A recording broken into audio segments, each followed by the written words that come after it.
Will Young plays nightclub entertainer Emcee alongside Louise Redknapp in a new version of the show that debuted on Broadway in 1966.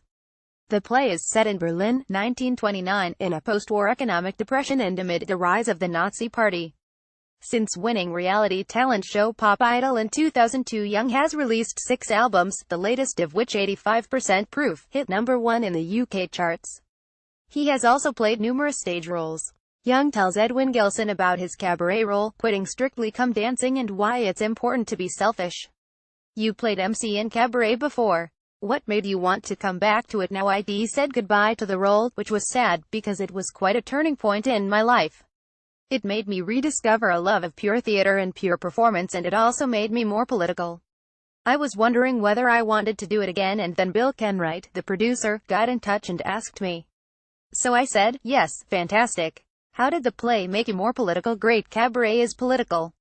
It dresses social commentary up with lightness and humor and fun.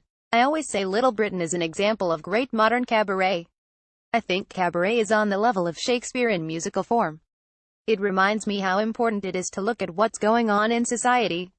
Even though the play was written in the 1960s, the message is as relevant as it was then. You can see the persecution of minorities under Donald Trump. And you're acting alongside Louise Redknapp. I'm so excited about performing with Louise. We're friends from Strictly, but I knew her before then. I think she's going to be amazing. She is a fiercely determined performer, and you've got to have that if you've been in a worldwide successful pop group with Eternal and then been a solo artist and then got to the final of Strictly. All this while also having raised a family. She's a wonderful mixture of someone who is really pleasant and a fantastic performer. I've heard that your character has a certain menace to him. How do you play a malevolent character? I actually don't know. I seem to be drawn towards people who are slightly psychopathic. I've been developing a role for 2 years, someone who is a complete psychopath. There's something interesting about playing someone with no empathy, because I'm someone with a lot of empathy. You probably need a lot of empathy to play someone without it.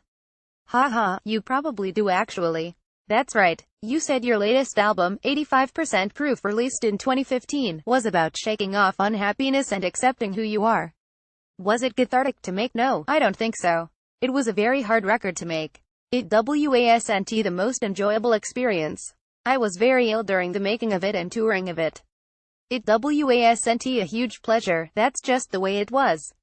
I'm pleased that I did it, but for the moment I'm going to take a break from music. I'm concentrating on acting, writing in my podcast, Homo Sapiens, which is doing very well. You've spoken before about the post-traumatic stress disorder you suffer from. What mechanisms do you put in place to cope with it? It's a physical illness. My embodiment of it is that I have a very faulty nervous system. I didn't look after it well. I pressurized myself too much. I thought, you can't stop doing this, because people will forget about you. If I looked back now, I probably would do it differently. I was without a doubt not well enough to do the record or Strictly. I wish I'd listened more to my instincts and not to other people. Now I make sure I do things that put my physical health first and make me happy. That's my new rule. It's a lot easier. You left Strictly because of the illness. At what point did you know you had to quit? I couldn't even get out of the car. It was hideous. People thought I left because of something a Judge Len Goodman said, but I've had worse than that from my 4-year-old nephew. That didn't matter. The moment I knew I was going to leave was when a friend of mine who was working in the crew said, "We need to see you more on camera." He said, "If you're not, I'm worried people won't vote for you."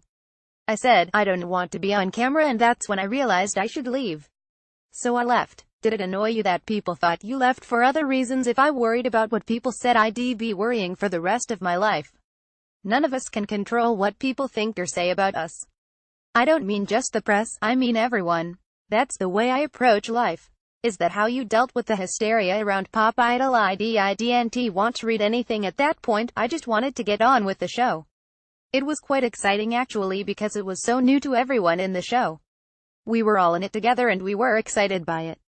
It seems rare for someone who won a reality TV program to have a #1 album 15 years later. How have you maintained your success? It's about personal choices and tastes. I think it's about being true to oneself. Whatever you want to do, don't do it for the money or because you want to impress others, do it for the love. I only live once, so I'm just going to do what I love. To be honest, it's fairly selfish. You've got to be a bit selfish. Cabaret Theatre Royal Brighton, December 5 to 9, 7:45 p.m. 2:30 p.m. Matinee on Wednesday, Thursday and Saturday, 08448717650.